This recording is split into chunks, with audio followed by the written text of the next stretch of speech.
नमस्कार, India voice देख रहे हैं आप। आपके साथ मैं हूं स्वीटी दीक्षित। रुक करेंगे खबरों की ओर। झारखंड में ईडी की तरफ से माइंस घोटाले के साथ साथ अवैध जमीन की खरीद बिक्री करके जो भी जांच चल रही है वो मामला अब सामने आया है, जो चिंता का विषय बनता जा रहा है। दरअसल जांच के दौरान ईडी की टीम को इस बात की जानकारी मिली कि इस मामले में ईडी की गिरफ्त में आए अधिकारियों के साथ साथ राजनीतिक दल के नेता और कारोबारियों ने मिलकर ईडी के खिलाफ ऐसी साजिश रची है जिस पर अब गृह मंत्रालय भी चिंतित है। ईडी की टीम ने पिछले हफ्ते जब जेल में छापा मारा तब ऐसे कुछ खुलासे सामने आए जो चिंता का विषय है।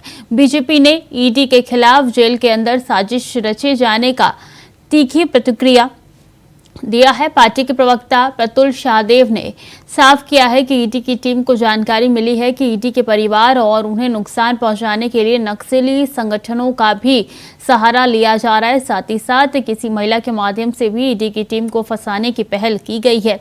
इस पर बीजेपी ने राज्य सरकार पर भी सवाल खड़े कर दिए हैं।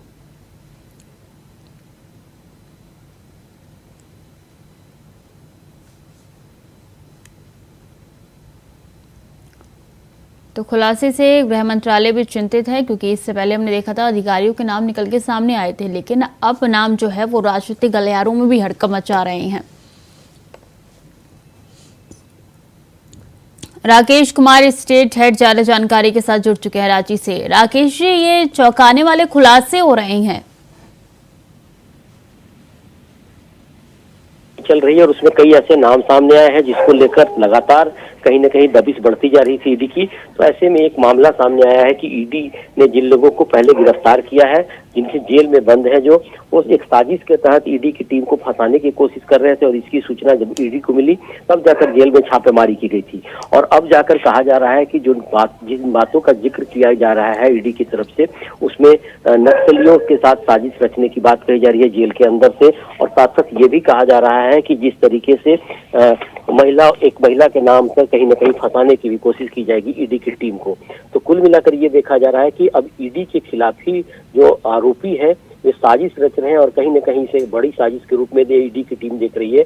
इसकी सूचना गृह मंत्रालय को भी दी गई है और साथ साथ इस बात की जानकारी तमाम जांच एजेंसियों को भी दी जा रही है कि आखिर ये मामला जो सामने आया है इसे किस तरीके से निपटा जाए। तो फिलहाल की बात की जाए तो कहीं न कहीं राजनीति भी तेज हो रही है और बीजेपी ने राज्य सरकार पर कई आरोप भी मढ़े हैं। जी, ये तार धीरे धीरे अब कहां तक जुड़ते हुए नजर आ रहे हैं राकेश? और एक चीज ये भी है कि जब अधिकारियों से पूछताछ की गई, क्या उसमें कुछ ऐसा निकल के सामने आया है जो इससे भी ज्यादा अहम कड़ी है इस केस के लिए?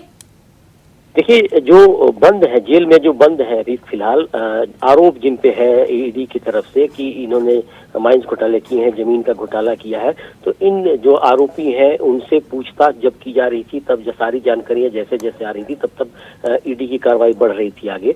और इसी कड़ी में कहा जा रहा है कि कुछ साजिश रची गई ईडी के खिलाफ ही।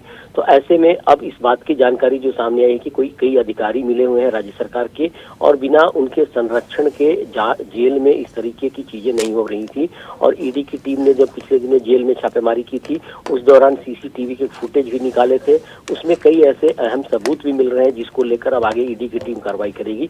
लेकिन फिलहाल की भी बात की जाए तो राजनीति तेज है, आरोप प्रत्यारोप का दौर भी तेज चल रहा है और बीजेपी ने सीधे तौर पर पूरे मामले की जांच एक बार फिर से सीबीआई से भी कराने की मांग की है और साफ तौर पे कहा है कि एक बड़ी साजिश है। जब ईडी जैसी जांच एजेंसी के खिलाफ जेल के अंदर से साजिश रची जा रही है तब झारखंड में क्या कुछ हो रहा है इस पर गौर करने की जरूरत महसूस की जा रही है। तो फिलहाल राजनीति तेज है, ईडी की जांच तेज है और हो सकता है कि एक दो दिनों में और कुछ डेवलपमेंट सामने आएंगे। जी ठीक है राकेश, बहुत बहुत शुक्रिया आपका तमाम जानकारियों के लिए।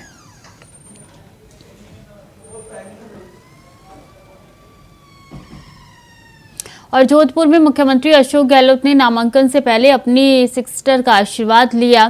सीएम गहलोत ने अपनी बहन के घर पहुंचकर आशीर्वाद लिया। इस मौके पर सीएम का पूरा परिवार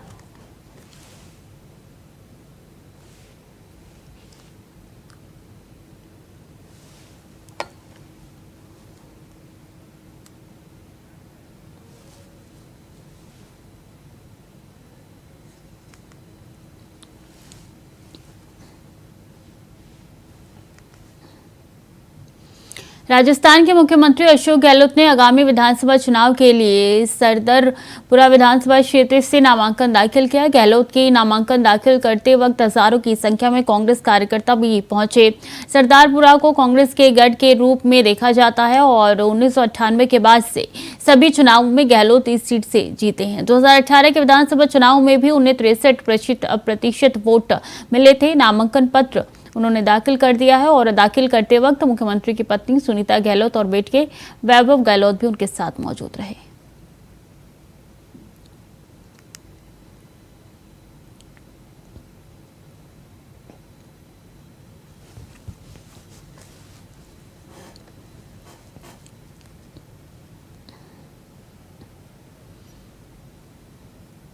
लखनऊ के बख्शी का तालाब में एसएस स्कूल की बस से अनियंत्रित होकर पलट गई। बता दें कि बस बच्चों को लेकर स्कूल जा रही थी तो नियमों को ताक पर रखकर चल रही थी। स्कूल बस हादसे का शिकार हो गई जिसमें सवार कई दर्जन बच्चे गंभीर रूप से घायल हो गए। हालांकि बच्चों को अस्पताल में इलाज के लिए भर्ती कराया गया है, लेकिन सूचना पर पहुंचे परिजन काफी आक्रोशित नजर आए।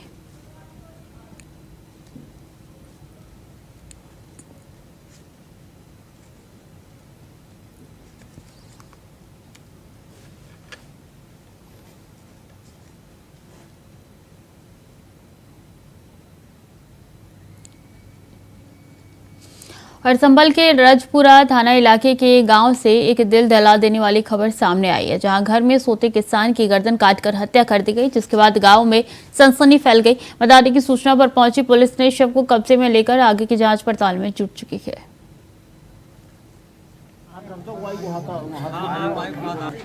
लाइट जला दे।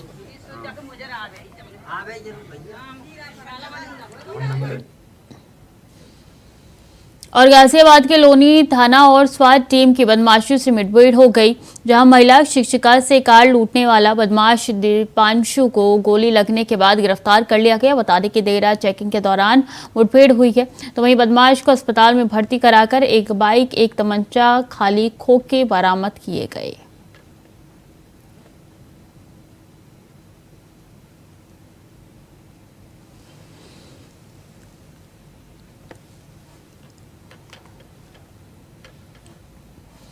आगरा के जाने माने चिकित्सक डॉक्टर लाखन सिंह की रेल पटरी पर गिरने से मौत हो गई। बताया जा रहा है कि बेटी को छोड़ने राजा की मंडी स्टेशन पर गए थे, तभी पैर उलझने से लड़खड़ाकर पटरी पर गिर गए और ट्रेन की चपेट में आने से शरीर के 2 भाग में विभाजित हो गए।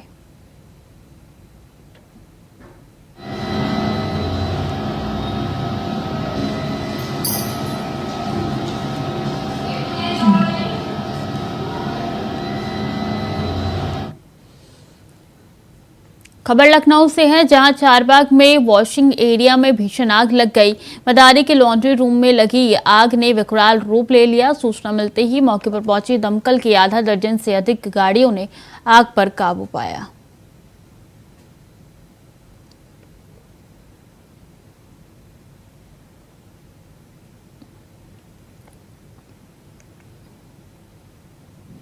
खबर डिंडौरी से है, जहां कोतवाली थाना क्षेत्र के अंतर्गत ग्राम में दर्दनाक हादसा हो गया। बता दें कि रेत से भरे तेज रफ्तार ओवरलोडर डंपर ने मवेशियों को रौंदा है और रौंदते हुए पलट गया, जिसमें मौके पर ही 15 मवेशियों की मौत हो गई। सूचना मिलती ही घटनास्थल पर जिला पंचायत अध्यक्ष रुद्रेश परसते और कोतवाली पुलिस पहुंचकर कार्रवाई में जुट चुकी है।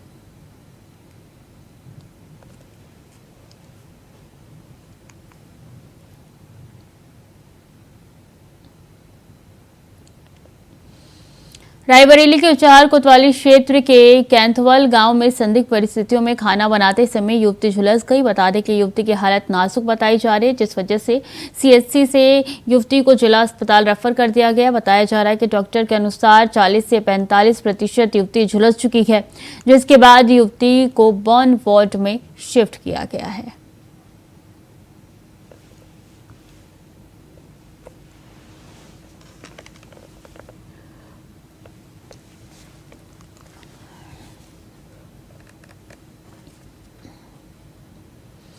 दिल्ली के प्रेमनगर थाना इलाके से एक दिल दहला देने वाला वीडियो सामने आया है, जिसमें एक शख्स एक बच्ची को बेरहमी से पीटते हुए नजर आ रहा है। जानकारी के मुताबिक बच्ची की पिटाई कर रहा शख्स बच्ची का पिता बताया जा रहा है। वायरल हो रहे वीडियो प्रेमनगर पार्ट 2 का बताया जा रहा है। वहीं वीडियो का संज्ञान लेते हुए पुलिस ने रिपोर्ट दर्ज कर ली है। वहीं घटना के बाद से आरोपी फरार चल रहा है।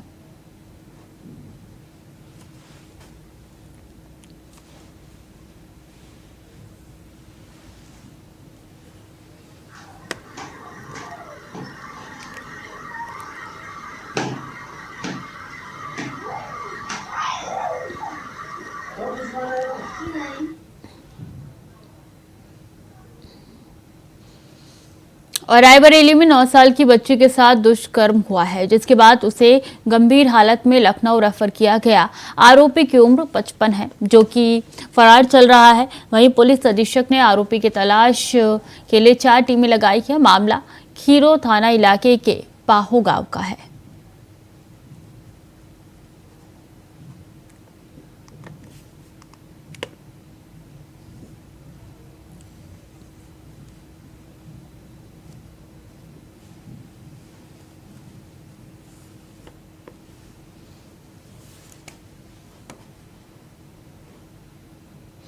अगर आप देश की राजधानी दिल्ली में रहते हैं तो सावधान हो जाइए, वरना आपकी जान पर बना सकती है। दरअसल दिल्ली की आबोहवा जहरीली हो गई है। आलम यह है कि AQI का स्तर रविवार रात 999 के पास दर्ज किया गया है, जो कि WHO के मापदंड से भी 200 गुना ज्यादा है। रिपोर्ट देखिए।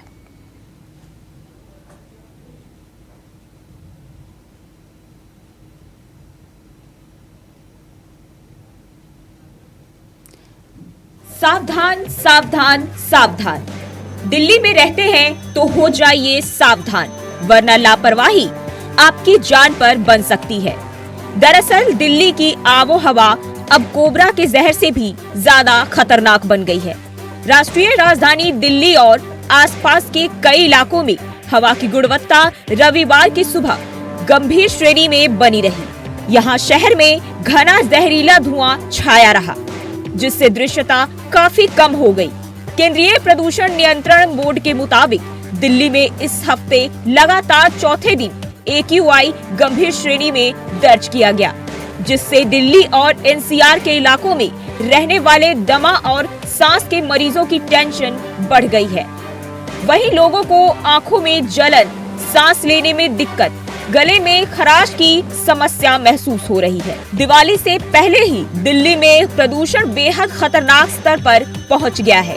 हालात ये है कि दिल्ली के अशोक विहार इलाके में रात करीब 1 बजे AQI 999 दर्ज किया गया। चलिए अब सीधे चलेंगे जहां पे CM धामी क्या कुछ कह रहे हैं, आपको सुनवाते हैं। प्रशांत जी, रंजू, अलेक्स जी और हमारे chief secretary doctor SS Sandhu ji, Shri Meenakshi Sundaram, secretary Shri Vinay Shankar Pande ji, Rohit Meena एवं अन्य आए हुए सभी हमारे सहयोगीगण, और आज इस ग्लोबल इन्वेस्टर समिट में हमारे आमंत्रण पर यहाँ पर आए हुए सभी इंडस्ट्री के लीडर्स, मैं जिनका नाम यहाँ से संबोधित नहीं कर पा रहा हूँ, ऐसे सभी उपस्थित हमारे इन्वेस्टर्स, उपस्थित जन समूह और हमारे पत्रकार मित्रों एवं छायाकार बंधुओं, मैं सबसे पहले तो आज आप सबकी ये जो आर्थिक राजधानी मुंबई में हम सब लोग आपके बीच में आए, और जहां ये आर्थिक राजधानी है, पूरे भारत का दिल है, वहीं आप सबके बीच में हम जो है भारत की नहीं दुनिया की आध्यात्मिक राजधानी उत्तराखंड से आप सबके बीच में आए, और आप सब लोग इतनी बड़ी संख्या में आए। मैं आप सभी का अपने दिल की गहराइयों से आप सबका मैं स्वागत करता हूं, सबका अभिनंदन करता हूं कि बड़ी संख्या में आकर आप सब लोगों ने हमारा यहाँ निश्चित रूप से उत्साह बढ़ाने का काम किया है। और जब हम मुंबई की बात करते हैं तो निश्चित रूप से कोलाबा के व्यस्त बाजारों से लेकर बांद्रा की गगनचुंबी इमारतों तक, लोकल ट्रेनों की भीड़ भाड़, सिद्धि विनायक मंदिर, ऐसे मिलने वाली शांति और मुंबई की जो आधुनिकता है, वही उत्तराखंड का जो संस्कृति है, वो जब आपस में मिलते हैं तो एक बड़ा ही अनूठा संगम बनता है। और मुझे बताते हुए खुशी भी हो रही है। आप सब जानते हैं कि मुंबई के बहुत सारे लोग, मुंबई, महाराष्ट्र, आसपास के लोग बड़ी संख्या में, उत्तराखंड उनका लगातार आना जाना रहता है। कल भी जब हम जिस प्लेन से यहाँ आए, जिस फ्लाइट में आए, उसमें मैं देख रहा था बड़ी संख्या में लोग लगातार कंटिन्यूअस यहाँ से वहाँ आने वाले थे और अपना उद्योग सभी संचालित करते हैं। जो हमारे यहाँ पर एक बड़ा सिटकुल, जैसा अभी रोहित मीणा जब यहाँ से प्रेजेंटेशन कर रहे थे तो रोहित मीणा ने बताया कि बहुत सारे लोगों के मन में शंका होगी कि उत्तराखंड में जो लोग नहीं गए, सोनिया जी, रंजू जी, आप तो खैर वहाँ जाते रहते हैं और वहाँ पर काम भी करते हैं, तो आपको नहीं, प्रवीर जी, जिनको पता नहीं है, जैसे आप ही को बहुत सारी बातें पता नहीं थी, आप कह रहे थे कि भाई इतना शानदार वहाँ तो इतनी चीजें हैं, इतनी संभावनाएं हैं, तो बहुत लोगों को लगता है कि उत्तराखंड में जमीन नहीं होगी। उत्तराखंड तो एक हिल स्टेट है, लेकिन मैं आपको बताऊं कि 15,000 एकड़ लैंड पर ऑलरेडी पहले से इंडस्ट्री लगी हुई है वहां, और इससे कहीं ज्यादा अभी हमारे यहाँ संभावनाएं, और 6-7 हजार एकड़ जमीन हमने ऑलरेडी वहां पर तैयार की हुई है। एक बड़ा लैंड बैंक हमने पहले से ही वहां बनाया हुआ है, इसलिए हमारे पास लैंड की कोई कमी नहीं है, किसी प्रकार की कोई कमी नहीं है। और साथ में जो हमने पॉलिसीज बनाई है, सारी पॉलिसीज आप सब लोगों के लिए जो सरल हो, आसानी हो, जिसमें काम करने में किसी प्रकार की कोई परेशानी ना हो, कोई मुश्किल ना आए, उसके भी सारे रास्ते हमने निकाले हैं। भाइयों बहनों, इसलिए मैं आज आप सबके बीच में आया हूं और मैं देख रहा हूं कि जिस प्रकार से अभी यहाँ इतनी बड़ी संख्या है, पूरा का पूरा ये परिसर, पूरा का पूरा ये हॉल जैम पैक्ड है, कहीं जगह नहीं बची हुई है। तो ये मेरे लिए और मेरे साथियों के लिए, जो लोग आपको सबको यहाँ इनवाइट करने के लिए आए हैं, हमारे लिए बहुत हमको ऊर्जा से ओतप्रोत कर देता है। यानी हमारे अंदर एनर्जी का एक तेजी से ऊर्जा देने का काम करता है।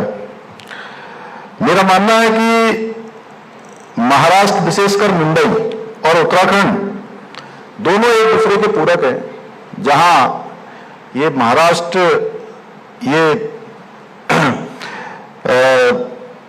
धड़कन की तरह है, धड़कन है, एक देश का दिमाग चलाता है, एक देश का दिमाग चलाता है और एक देश का दिल धड़काता है। इसलिए यहाँ के लोगों को विशेषकर से एक जुड़ाव के नाते, अधिकार के नाते भी आप सबके बीच में आए हैं। और हमारे प्रधानमंत्री जी ने जो देश के अंदर एक हमारी अर्थव्यवस्था 2025 तक 5 ट्रिलियन बनाने का जो संकल्प लिया है, उसी के तहत उत्तराखंड राज्य भी उसमें अपना योगदान दे, उस इकोनॉमी को बढ़ाने के लिए। और साथ में उत्तराखंड राज्य जहां पर अपार संभावनाएं हैं।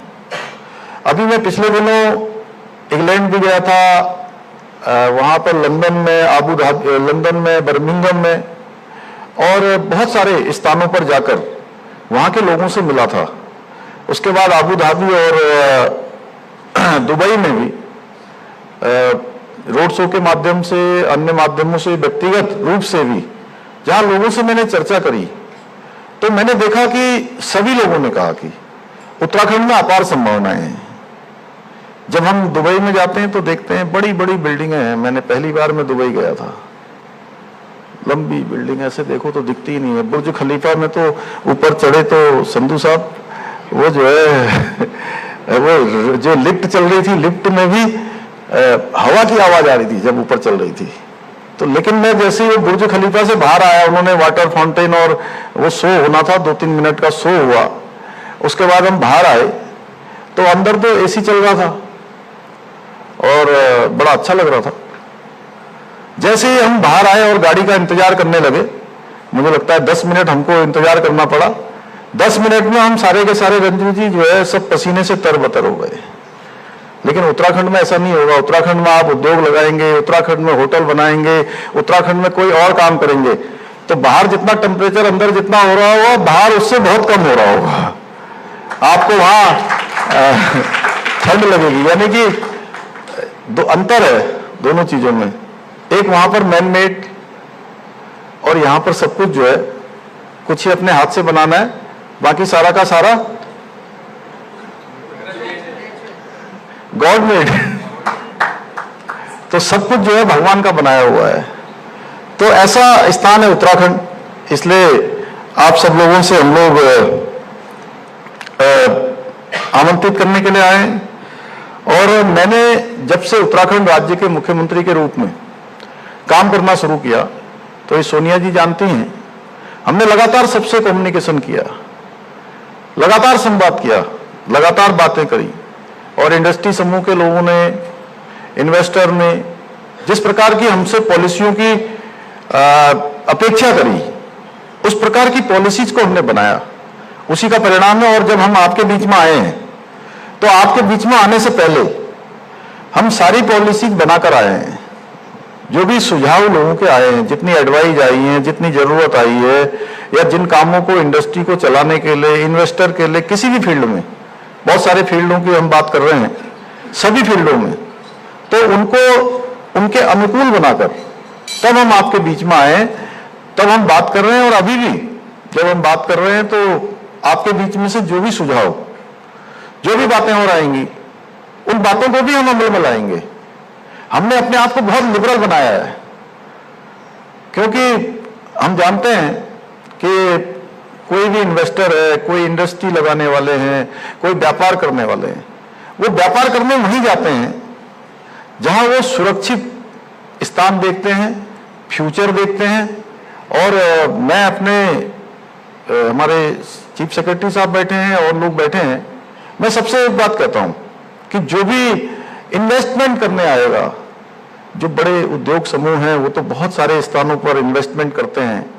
एक राज्य में करते हैं, दूसरे राज्य में करते हैं, एक स्थान में करते हैं, दूसरे स्थान में करते हैं, देश दुनिया के अनेकों स्थानों पर करते हैं। लेकिन बहुत सारे लोग ऐसे होंगे जो अपने पूरे जीवन की कमाई को एक बार इन्वेस्टमेंट करेंगे, एक बार करेंगे तो वो अपना फ्यूचर भी देखेंगे, अपनी सुरक्षा भी देखेंगे, और आने वाले समय में ये देखेंगे कि यहां पर व्यापार किस प्रकार से चल सकता है। तो हमको उसको अपने सोच में रखकर, केवल हमारा उद्देश्य ये नहीं कि आप आइए, आप आ जाइए और आकर फंस जाइए। आप आइए और हम भी आपके साथ, आप हमारे राज्य में काम करेंगे। तो ये तय मानिए कि डायरेक्ट नहीं लेकिन इनडायरेक्ट रूप से हम आपके एक सह पार्टनर के रूप में हैं।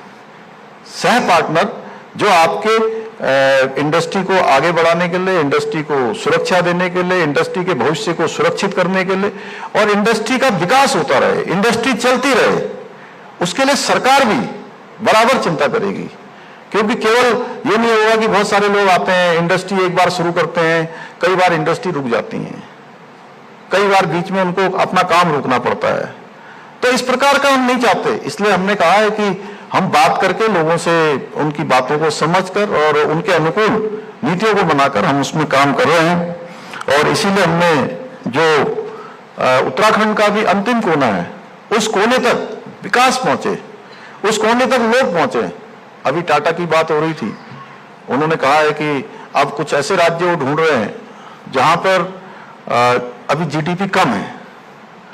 ऐसे बहुत सारे समूह हैं जो केवल अपनी चिंता नहीं कर रहे हैं, वो देश की भी चिंता कर रहे हैं, देश के उन राज्यों की भी चिंता कर रहे हैं जो राज्य पिछड़ गए हैं। क्योंकि कोई भी देश तभी आगे बढ़ेगा, तभी वो विकसित माना जाएगा जब पूरे देश के अंदर एक समान रूप से, समावेशी रूप से विकास हो। मुख्यमंत्री पुष्कर सिंह धामी को सुन रहे थे आप, किस तरीके से इन्वेस्ट करना है और इन्वेस्ट करके उत्तराखंड में क्या क्या लाभ मिलेगा, ये उनकी तरफ से बताया जा रहा था। चलिए खबरों में आगे बढ़ेंगे। जल जीवन मिशन का लाभ उत्तर प्रदेश के हर एक व्यक्ति को मिल रहा है, जिस हर कोई खुश नजर आ रहा है, हर कोई योगी सरकार का आभार व्यक्त कर रहा है। हम आपको हमीरपुर लेकर चलते हैं, जहां लोग योजना का लाभ पाकर खुशी से झूम रहे हैं। रिपोर्ट देखिए। एक वक्त था जब बुंदेलखंड के लोगों को पानी के लिए तरसना पड़ता था। एक घूंट पेयजल के लिए मीलों पैदल चलना पड़ता था। इस समस्या को यूपी की योगी आदित्यनाथ सरकार ने बखूबी समझा। बुंदेलखंड वासियों की प्यास बुझाने के लिए जल जीवन मिशन को चारा बनाया। योजना के तहत अब बुंदेलखंड के लोगों को घरों पर शुद्ध पेयजल मिल रहा है। हमीरपुर में भी योजना के तहत लोगों को लाभ मिल रहा है। अब लोगों को कुएं या हैंडपंप तक पानी लाने के लिए नहीं जाना पड़ता। घरों पर ही नल के जरिए उन्हें शुद्ध पेयजल मुहैया हो रहा है, जिससे लोग गदगद हैं। जिले में कुल 355 गांवों के लोगों को योजना का लाभ मिल रहा है। हमको बहुत संतुष्ट है इससे कि देखो पहले हमारे पास नल नहीं था, हम दूर से पानी भर के लाते थे। अब तो हमारे पास घर पे नल लग गया, तो हम तो जितनी टाइम हमें तो आवश्यकता होती है उतनी टाइम हम अपना पानी भर लेते हैं। बहुत सुविधा हो गई है, अच्छा पानी भी होता है और बढ़िया सब कुछ अच्छा है। पहले बहुत दूर से लाना पड़ता था, अब फिल्टर का पानी आता, बड़ी साफ पीने में, कपड़े धोते हैं, पीते हैं। हर चीज़ के लिए सुविधा है, पानी के लिए दूर जाना पड़ता है। हर चीज़ की सुविधा सरकार दे रही है, सुविधा हर चीज़ के लिए। योगी सरकार की लगनशीलता और कर्मठता ही है कि एक वक्त पानी के लिए दर दर भटकने वाले बुंदेलखंडियों की प्यास अब घरों पर ही नल से मिल रहे शुद्ध पेयजल से बुझ रही है। Bureau report, India voice. तो फिलहाल के लिए बुलेटिन में इतना ही। खबरें लगातार जारी है, देखते रहे इंडिया वॉइस।